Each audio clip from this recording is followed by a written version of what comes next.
Good morning. Si Tony Boy Vlog to of Sulop. Dito ako ngayon sa malawak na corn farm. To area na to. Ayan. Malawak to, napakalawak to. Almost 2 hectares to.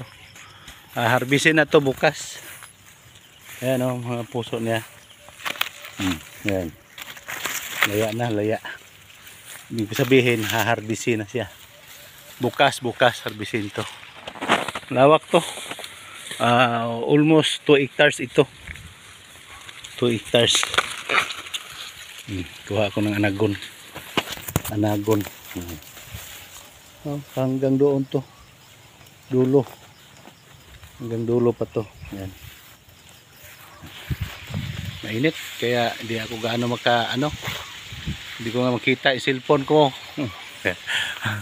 Ayan. Iikot kita. Saka mayroon pang buhay. Yung pwede pang lutuin. Anagon sa Bisaya. So, yan, sweet corn. Yan ginagamit mga pangluto ng mga sapsoy. Ito, pwede ito. Mayroon pang magamit yan yung bata pa. Pero kadalasan,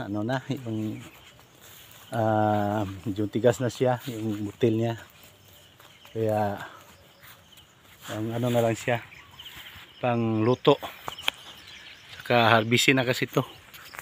Harbisin. Hindi gaano liwanag. Masyadong liwanag pala.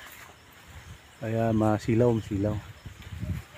Baka makadaan kayo sa channel ko, paki-like, subscribe, pindot na rin sa bell button. Tony Boy Vlog of Sulop. Maraming thank you. Dito na lang. Salamat. And God bless you all.